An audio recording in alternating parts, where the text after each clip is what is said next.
WB college admission 2022 কলেজে ভর্তির online form fill up করার জন্য দেখো এখানে নেম ইন ফুল, এখানে তোমার নাম লিখবে, ঠিক আছে। নাম লেখার পরে ডেট অফ বার্থ পরে দেখো আছে জেন্ডার, তারপরে ম্যারিটাল স্ট্যাটাস, এটা আনম্যারিড হবে, ঠিক আছে। ন্যাশনালিটি ইন্ডিয়ান, রিলিজিয়ান দিবে, ঠিক আছে। রিলিজিয়ানের পরে কিন্তু এখানে ক্যাটাগরি, তারপরে স্টেট অফ ডমিসাইল দেখো West Bengal. Welcome everyone, WB college admission 2022 কলেজে ভর্তি সংক্রান্ত আজকের ভিডিও অত্যন্ত গুরুত্বপূর্ণ হতে চলেছে। পশ্চিমবঙ্গের সমস্ত বিশ্ববিদ্যালয়ের অধীনস্থ কলেজগুলিতে জেনারেল ডিগ্রি কোর্স, অনার্স এবং পাস কোর্সের জন্য কিন্তু ভর্তির ফর্ম ফিল আপ শুরু হয়ে গেছে। কিভাবে তোমরা অনলাইন ফর্ম ফিল আপ করবে কলেজে ভর্তির জন্য এই ভিডিওতে আমি তোমাদেরকে দেখিয়ে দেব। পাশাপাশি কিভাবে তোমাদেরকে সিলেক্ট করা হবে, কিভাবে মেরিট লিস্ট তৈরি করা হবে, এলিজিবিলিটি ক্রাইটেরিয়া কি রয়েছে, কারা কারা আবেদন করতে পারবে, কত শতাংশ নম্বর লাগবে, পাশাপাশি কিন্তু কি কি ডকুমেন্টস লাগবে, কিভাবে মেরিট লিস্ট তৈরি করা হবে, সমস্ত তথ্য আজকের ভিডিওতে আলোচনা করব। তার আগে বলছি, যারা যারা আমাদের চ্যানেলে নতুন ভিডিও দেখছো তাড়াতাড়ি সাবস্ক্রাইব করো। কলেজ অ্যাডমিশন সংক্রান্ত তোমাদের যাবতীয় সমস্যা তোমরা কমেন্ট বক্সে অবশ্যই জানাবে। পাশাপাশি পরবর্তী আপডেটগুলো পাওয়ার জন্য এখনই সাবস্ক্রাইব করো, পাশে থাকা বেল আইকনটা অবশ্যই প্রেস করো এবং ভিডিওটি প্রচুর প্রচুর প্রচুর শেয়ার করো। তো পশ্চিমবঙ্গের সমস্ত বিশ্ববিদ্যালয়ের অধীনস্থ কলেজগুলিতে অনার্স এবং পাস কোর্সে ভর্তির জন্য কিন্তু অনলাইন আবেদন পদ্ধতি শুরু হয়ে গেছে। তোমাদেরকে আমি দেখিয়ে দিচ্ছি এই ভিডিওতে কিভাবে তোমরা অফিসিয়াল ওয়েবসাইট থেকে ফর্ম ফিল আপ করবে। তো প্রথমে যেটা বলতে চাই অত্যন্ত গুরুত্বপূর্ণ, যেটি তুমি যে কলেজে ভর্তি হতে চাও সেই কলেজের ওয়েবসাইটে গিয়ে কিন্তু তোমাদেরকে অ্যাপ্লাই করতে হবে, এটা মাথায় রাখবে। তুমি সুরেন্দ্রনাথ কলেজে ভর্তি হতে চাও তাহলে সুরেন্দ্রনাথ কলেজের ওয়েবসাইটে অ্যাপ্লাই করতে হবে। তুমি যদি আশুতোষ কলেজে ভর্তি হতে চাও তাহলে আশুতোষ কলেজের ওয়েবসাইটে অ্যাপ্লাই করতে হবে। কোনো একটা পার্টিকুলার ওয়েবসাইট নয়, যতগুলো কলেজে ভর্তি হতে চাও কোনো ম্যাক্সিমাম লিমিট নেই। তুমি তোমার ইচ্ছা মতো যত খুশি যতগুলো কলেজে কিন্তু অ্যাপ্লাই করতে পারবে। এবং এবছরও কিন্তু আবেদন ফি লাগছে না, যেটি আমি তোমাদেরকে আগেও জানিয়ে গেছিলাম। এবং কি কি ডকুমেন্টস লাগবে, ফর্ম ফিল আপের আগে কি কি ডকুমেন্টস লাগবে আমি আগেও বলে গেছি, কিন্তু এই ভিডিওতে আমি তোমাদেরকে A to Z তথ্য আরেকবার বলে দিচ্ছি। কি কি ডকুমেন্টস লাগবে: মাধ্যমিকের রেজাল্ট, মাধ্যমিকের অ্যাডমিট কার্ড, উচ্চ মাধ্যমিকের মার্কশিট, সকলের জন্য লাগবে উচ্চ মাধ্যমিকের মার্কশিট। এছাড়া তোমাদের আধার কার্ডটা লাগবে, আধার কার্ডের নম্বর। এবং আরেকটি যেটা ভাইটাল ডকুমেন্টস, তোমরা যারা যারা এসসি রয়েছে, এসটি রয়েছে, ওবিসি এ, ওবিসি বি রয়েছে, তোমাদের কিন্তু SC ST OBC A, OBC বির সার্টিফিকেট লাগবে, ঠিক আছে। অর্থাৎ যারা রিজার্ভ ক্যাটাগরি তোমাদের কিন্তু এই সার্টিফিকেট লাগবে। তো এই কটা ডকুমেন্টস আপাতত তোমরা রেডি করে রাখো। স্কুল লিভিং সার্টিফিকেটটা এখনই লাগবে না, স্কুল লিভিং সার্টিফিকেটটা যখন তোমাদের কলেজে ভর্তির পরে যখন তোমাদের ফিজিক্যাল ভেরিফিকেশন হবে তখন কিন্তু স্কুল লিভিং সার্টিফিকেটটা লাগবে। এখন স্কুল লিভিং সার্টিফিকেট লাগবে না। আপাতত তোমাদের মাধ্যমিকের অ্যাডমিট কার্ড, মাধ্যমিকের মার্কশিট, এইচএস এর মার্কশিট এবং কাস্ট সার্টিফিকেট, এই কয়েকটা ডকুমেন্টস এবং তোমাদের আধার কার্ড, এই কয়েকটি ডকুমেন্টস কিন্তু ফর্ম ফিল আপের জন্য লাগছে, ঠিক আছে। তোমাদেরকে আমি দেখিয়ে দিচ্ছি কিভাবে ফর্ম ফিল আপ করবে। তার আগে বলছি এলিজিবিলিটি ক্রাইটেরিয়া কি, কারা অ্যাপ্লাই করতে পারবে। যারা অনার্স নিতে চাইছো তোমাদের কম করে কিন্তু এগ্রিগেট 50% নম্বর থাকতে হবে। এইচএস এ কম করে 50% নম্বর টোটালে থাকতে হবে। এবং যে বিষয়ে অনার্স নিতে চাইছো সেই বিষয়ে কম করে 45% নম্বর থাকতে হবে। অর্থাৎ সেই বিষয়ে কম করে 45% নম্বর, অর্থাৎ 100-র মধ্যে 45 থাকতে হবে, ঠিক আছে। এবারে বলছি মেরিট লিস্ট কিভাবে তৈরি হবে। তো দেখো, মেরিট লিস্ট তৈরি কিন্তু বিভিন্ন বিশ্ববিদ্যালয়ের বিভিন্ন নিয়ম রয়েছে। যেমন ক্যালকাটা ইউনিভার্সিটি যদি দেখা যায়, ক্যালকাটা ইউনিভার্সিটির অধীনস্থ কলেজ যেমন সুরেন্দ্রনাথ কলেজ, আশুতোষ কলেজ, এগুলোতে কি করা হয়, এগুলোতে এগ্রিগেট দেখা হয়, তার সাথে তুমি যে সাবজেক্টে অনার্স নেবে সেই সাবজেক্টে নম্বর দেখা হয়, ঠিক আছে।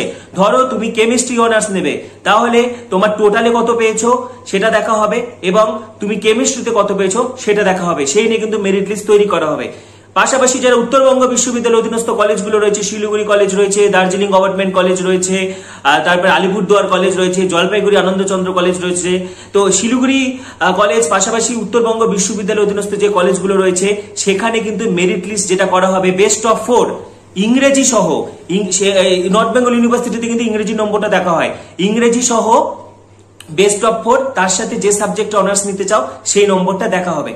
পাশাপাশি গৌরবঙ্গ বিশ্ববিদ্যালয়ের অধীনস্থ কলেজগুলো যেমন গঙ্গারামপুর কলেজ, বালুরঘাট কলেজ রয়েছে, মালদা কলেজ রয়েছে, গৌড় কলেজ রয়েছে, এই সমস্ত কলেজগুলোতে তুমি টোটালে কত পেয়েছো এগ্রিগেট, অর্থাৎ 500-র মধ্যে কত পেয়েছো প্লাস যে সাবজেক্টে অনার্স নিতে চাও টোটাল করে 6 দিয়ে ভাগ, অর্থাৎ তুমি 500-র মধ্যে যত পেয়েছো এবং যে সাবজেক্ট, ধরো তুমি বাংলায় অনার্স নিতে চাও, তাহলে তুমি এইচএস এ টোটাল 500-র মধ্যে কত পেয়েছো, বাংলায় কত পেয়েছো সেটা যোগ করে 6 দিয়ে ভাগ করা হবে।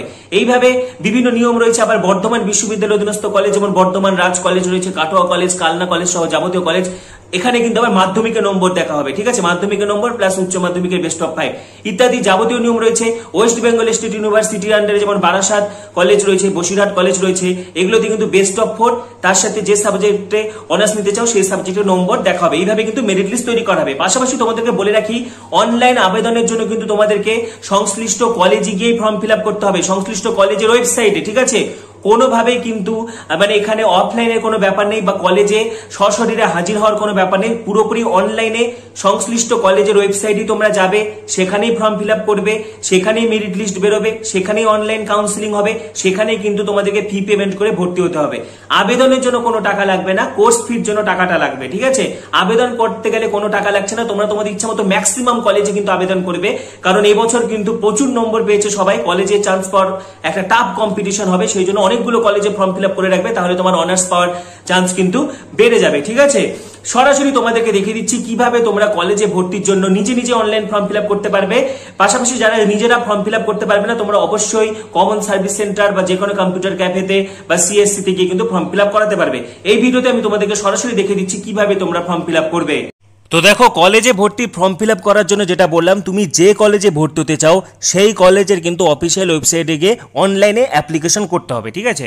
যেমন ধরো তুমি সুরেন্দ্রনাথ কলেজে ভর্তি হতে চাও, যেমন আমি এখানে দেখো বের করেছি সুরেন্দ্রনাথ কলেজ, তাহলে কিন্তু আমরা সুরেন্দ্রনাথ কলেজের অফিসিয়াল ওয়েবসাইটে চলে এলাম, ঠিক আছে। এরকম তুমি যে কোনো কলেজ, ঠিক আছে, এখানে পশ্চিমবঙ্গের সমস্ত কলেজ তো দেখানো সম্ভব না, আমি এখানে তোমাকে একটা কলেজ দেখিয়ে দিচ্ছি। তো দেখো, সুরেন্দ্রনাথ কলেজের অফিসিয়াল ওয়েবসাইটে চলে এসেছি, সেখানে লিঙ্ক পাবে, এরকম প্রত্যেকটা ওয়েবসাইটে তোমরা কিন্তু লিঙ্ক পাবে, ঠিক আছে। সেমিস্টার 1 অ্যাডমিশন বা ইউজি অ্যাডমিশন বলে লিঙ্ক পাওয়া যাবে। তো দেখো এখানে সেমিস্টার 1 অ্যাডমিশন, এখানে ক্লিক করবে, ঠিক আছে। এখানে ক্লিক করলে কিন্তু তোমরা আবেদন করতে পারবে। দেখো অ্যাপ্লাই নাও 2022-2023 দেখাচ্ছে, ঠিক আছে, 2022-23 সেশনের জন্য। তো অ্যাপ্লাই নাও ক্লিক করতে হবে। তার আগে তোমাদেরকে এখানে দেখিয়ে দিই, দেখো এলিজিবিলিটি ক্রাইটেরিয়া। এলিজিবিলিটি ক্রাইটেরিয়া দেখো কি বলেছে, যে সাবজেক্টে তুমি অনার্স নিতে চাও সেই সাবজেক্টে দেখো, যেমন বাংলা অনার্সের ক্ষেত্রে 50% এগ্রিগেট, অর্থাৎ টোটালে 50% লাগবে, তার সাথে বাংলাতে 45% নম্বর লাগবে। যেটা বললাম যে মোট কত পেয়েছো তার সাথে যে সাবজেক্টে অনার্স নিতে চাও সেই সাবজেক্টে কম করে 45% নম্বর থাকলে তুমি অ্যাপ্লাই করতে পারবে, এবং টোটালে কিন্তু 50% নম্বর থাকতে হবে। ইংরেজির ক্ষেত্রে তাও দেখো 50% in aggregate and 45% marks in English, ঠিক আছে। ইতিহাসের ক্ষেত্রেও তাই। পাশাপাশি সায়েন্সের কয়েকটা সাবজেক্ট তোমাদেরকে দেখিয়ে দিচ্ছি। দেখো বিএসসি বটানি অনার্স, সেক্ষেত্রে কিন্তু 50% নম্বর হচ্ছে এগ্রিগেট থাকতে হবে এবং বায়োলজিতে 45% নম্বর থাকতে হবে, ঠিক আছে। এবং যাদের সেটাও নেই তাদের এগ্রিগেটে কম করে 30% নম্বর এবং বায়োলজিতে 55% নম্বর থাকতে হবে। কেমিস্ট্রির ক্ষেত্রেও তাই। কেমিস্ট্রির ক্ষেত্রে দেখো 50% in aggregate and 45% in chemistry, ঠিক আছে। এরকম আমি তোমাদেরকে দেখিয়ে দিলাম, এটা হচ্ছে এলিজিবিলিটি ক্রাইটেরিয়া। পাশাপাশি দেখো সিলেকশন ক্রাইটেরিয়া, কিভাবে মেরিট লিস্ট তৈরি হবে। মেরিট লিস্ট কিন্তু বিভিন্ন ইউনিভার্সিটির ক্ষেত্রে বিভিন্ন রকম। তো সুরেন্দ্রনাথ কলেজ, এটি হচ্ছে ক্যালকাটা ইউনিভার্সিটি। তো তোমাদেরকে আমি প্রথমেই বললাম যে ক্যালকাটা ইউনিভার্সিটির ক্ষেত্রে সাধারণত টোটাল নম্বর তার সাথে যে সাবজেক্টে অনার্স নিতে চাও সেই সাবজেক্টের নম্বরটা দেখা হবে। তো দেখো এখানেও তাই, সুরেন্দ্রনাথ কলেজ দেখো বাংলার ক্ষেত্রে এগ্রিগেটে কত প্লাস বাংলার পার্সেন্টেজ কত সেটা মিলে মেরিট লিস্ট তৈরি হবে। ইংরেজির ক্ষেত্রেও তাই। তো এইভাবে কিন্তু মেরিট লিস্ট তৈরি করা হবে, ঠিক আছে। এবারে তোমাদেরকে দেখিয়ে দিচ্ছি কিভাবে তোমরা অনলাইনে ফর্ম ফিল আপ করবে। তো অ্যাপ্লাই নাও ক্লিক করবে। দেখো অ্যাপ্লাই নাও ক্লিক করার পরে এখানে দেখাবে হচ্ছে নিউ অ্যাপ্লিকেন্ট, এক্সিস্টিং অ্যাপ্লিকেন্ট। তো তোমরা নিউ অ্যাপ্লিকেন্টের আন্ডারে দেখতে পাচ্ছ admission for BA honours, admission for BSc honours, BCom honours, BA general, BSc general bioscience, BSc general pure science এবং হচ্ছে বিকম জেনারেল। তো তুমি যেখানে ভর্তি হতে চাও, ধরো তুমি বাংলা, ইংরেজি, ইতিহাস, ভূগোল, তারপরে এগুলোতে অনার্স করতে চাইছো, তাহলে তুমি বিএ অনার্সে ক্লিক করবে। আর্টসের সাবজেক্টগুলোতে অনার্স করতে চাইলে, সায়েন্সের সাবজেক্টগুলোতে অনার্স করতে চাইলে botany, zoology, physiology, chemistry, physics, math honours, এগুলো করতে চাইলে বিএসসি অনার্সে ক্লিক করবে, ঠিক আছে। যারা কমার্সে অনার্স করতে চাইছো তারা বিকম অনার্সে ক্লিক করবে। যারা আর্টসের পাস কোর্স নিয়ে পড়তে চাইছো তারা বিএ জেনারেলে ক্লিক করবে। যারা বায়োসায়েন্স পাস নিয়ে পড়তে চাইছো তোমরা বায়োসায়েন্স পাসে ক্লিক করবে। যারা পিওর সায়েন্স পাস নিয়ে পড়তে চাইছো পিওর সায়েন্স পাসে ক্লিক করবে। যারা এমনি হচ্ছে বিকম অর্থাৎ কমার্সের যারা পাস নিয়ে পড়তে চাইছো তোমরা বিকম জেনারেল ক্লিক করবে। এক্ষেত্রে বলতে চাই যে পাস কোর্সে পড়ার জন্য কিন্তু পাস করলেই হবে, ঠিক আছে। 30% যারা WBCHSC বোর্ডে রয়েছে তোমাদের কিন্তু ন্যূনতম উচ্চ মাধ্যমিকে 30% নম্বর পেয়ে পাস করলেই কিন্তু তোমরা পাস কোর্সে পড়ার জন্য অ্যাপ্লাই করতে পারবে। যারা অন্যান্য বোর্ডে রয়েছে তোমাদের 40% নম্বর থাকবে, ঠিক আছে। আরেকবার বলে দিচ্ছি, পাস কোর্সে পড়ার জন্য ন্যূনতম 30% নম্বর লাগবে যারা ওয়েস্ট বেঙ্গল বোর্ডে আছো। যারা আদার বোর্ড রয়েছে CBSE হোক বা ISC হোক তাদের কিন্তু 40% নম্বর লাগবে টোটালে পাস কোর্সে পড়ার জন্য, ঠিক আছে। তো এখানে ক্লিক করবে অ্যাডমিশন ফর BSc অনার্স। তো দেখো এখানে সাবজেক্ট চয়েস করবে, যেমন ধরো কেমিস্ট্রি অনার্স নিতে চাও তাহলে কেমিস্ট্রি অনার্স লিখবে, ঠিক আছে। চুজ ইউর বোর্ড, তোমার বোর্ডের নাম সিলেক্ট করতে হবে, দেখো WBCHSC। তারপরে please choose your 10+2 stream science, ঠিক আছে। এবার এখানে তোমার ক্যাটাগরি বা কাস্ট চয়েস করতে হবে, ধরো SC তুমি। এবার হচ্ছে ডমিসাইল ওয়েস্ট বেঙ্গল নাকি আদার স্টেট সেটা ক্লিক করবে, তো ওয়েস্ট বেঙ্গল, ঠিক আছে। আর ইউ ফিজিক্যালি চ্যালেঞ্জড, তুমি যদি ফিজিক্যালি চ্যালেঞ্জড হও তাহলে ইয়েস করবে, না হলে নো করবে, ঠিক আছে। তাহলে গো টু নেক্সট স্টেপ। তো দেখো গো টু নেক্সট স্টেপ করার পরে এখানে কিন্তু যেটা দেখাবে সেটা হচ্ছে তোমার মেরিট লিস্টের জন্য যে প্রয়োজনীয় তথ্য এখানে তোমাকে দিতে হবে। তোমার বেস্ট অফ 4 মিলে কত পার্সেন্ট রয়েছে, বেস্ট অফ 4 মিলে কত পার্সেন্ট রয়েছে, দেখো বেস্ট অফ 4 মিলে ধরো তোমার হচ্ছে 85% রয়েছে, ঠিক আছে। তার সাথে কেমিস্ট্রির নম্বরটা যোগ করতে হবে, ধরো তুমি কেমিস্ট্রিতে 90 পেয়েছো তাহলে তুমি 90, এখানে বেস্ট অফ 4 বলতে তুমি বাংলা, ইংরেজি, বায়োলজি হোক বা ম্যাথ হোক, যে কোনো 4টা বিষয়, সেখানে কিন্তু কেমিস্ট্রির নাম্বারটাও ধরতে পারবে। ধরো তুমি কেমিস্ট্রিতে সবথেকে বেশি নম্বর পেয়েছো তাহলে কেমিস্ট্রি, তার সাথে আরও যে কোনো 3টা এখানে টোটাল অ্যাড করবে, তার সাথে তোমার হচ্ছে কেমিস্ট্রিতে যে নাম্বারটা পেয়েছো সেটা অ্যাড করবে, ঠিক আছে। টাইপ অফ ল্যাঙ্গুয়েজ 10+2তে তুমি কী পড়েছো, ইংলিশ বাদ দিয়ে, ঠিক আছে। ইংলিশ বাদ দিয়ে বেঙ্গলি পড়েছো, যারা নেপালি পড়েছে তারা নেপালি দেবে, ঠিক আছে। যারা উর্দু পড়েছে তারা উর্দু, যারা সাঁওতালি পড়েছে তারা সাঁওতালি দিবে। তারপরে গো টু নেক্সট স্টেপ, ঠিক আছে। গো টু নেক্সট স্টেপ করার পরে দেখো এখানে যদি তুমি হচ্ছে ফার্স্ট টাইম অ্যাপ্লিকেন্ট হও, তুমি তাহলে প্রথমবার অ্যাপ্লাই করছো, তাহলে গো টু নেক্সট স্টেপ এখানে ক্লিক করবে, ঠিক আছে। এখানে ক্লিক করার পর দেখো ফর্ম ওপেন হবে, এখানে তোমার নাম লিখবে, এখানে ডেট অফ বার্থ, এখানে gender, marital state, nationality Indian, religion, category কী আছে, স্টেট অফ ডমিসাইল, ঠিক আছে, ব্লাড গ্রুপ, তারপরে হচ্ছে কত কোন সালে HS পাস করেছো, মাদার টাং কী, ঠিক আছে।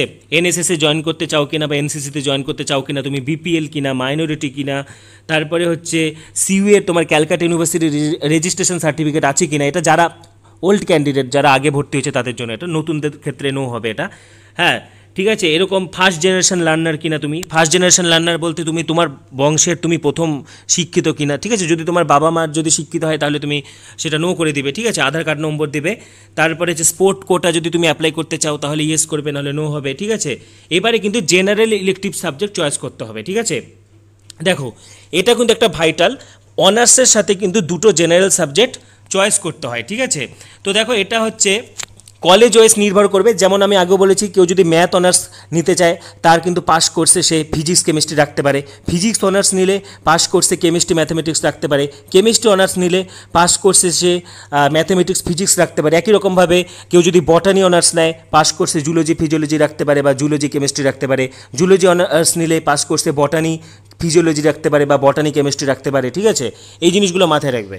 তো দেখো এখানে যেহেতু কেমিস্ট্রি অনার্স তাহলে এক্ষেত্রে কিন্তু দেখো কী কী সাবজেক্ট পাওয়া যাচ্ছে, সে ম্যাথমেটিক্স স্ট্যাটিস্টিক্স রাখতে পারবে, তারপরে ম্যাথমেটিক্স ফিজিক্স রাখতে পারবে, ফিজিক্স ম্যাথমেটিক্স রাখতে পারবে, কম্পিউটার সায়েন্স স্ট্যাটিস্টিক্স রাখতে পারবে। তো ধরো ফিজিক্স ম্যাথমেটিক্স, ঠিক আছে। এবার ENVS সকলকে পড়তে হয়, এনভায়রনমেন্টাল স্টাডিজ বা এনভায়রনমেন্টাল সায়েন্স যেটা, এছাড়া যে কোনো একটা ল্যাঙ্গুয়েজ চুজ করতে হবে, ধরো এখানে বেঙ্গলি চুজ করলে, ঠিক আছে। তারপরে কনফার্ম। এবারে তোমার ফ্যামিলি ডিটেলস দিতে হবে, দেখো father name, father's academic qualification, father's occupation, mother's name, মায়ের অ্যাকাডেমিক কোয়ালিফিকেশান, মায়ের অকুপেশান, গার্জেন্স ডিটেলস এগুলো দিতে হবে, ঠিক আছে।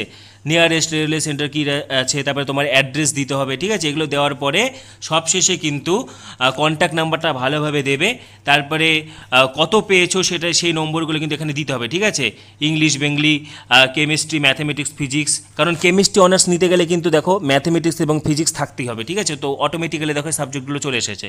তারপরে কিন্তু তোমরা সব কিছু দেওয়ার পরে এখানে কিন্তু প্রিভিউ অ্যাপ্লিকেশন করে নেবে যে কোনো ভুল টুল হয়েছে কিনা, তারপরে সবার লাস্টে কিন্তু সাবমিট করে দেবে। সাবমিট করে দিলে কিন্তু তোমার ফর্ম ফিল আপ কমপ্লিট হয়ে যাচ্ছে, ঠিক আছে। একদমই কোনো ঝামেলা নেই। তুমি যদি দেখতে পাও যে কম্পিউটারের দোকানগুলোতে ভিড় হচ্ছে তাহলে তুমি কিন্তু মোবাইলের সাহায্যে বাড়িতে বসে ফর্ম ফিল আপটা করতে পারবে, ঠিক আছে।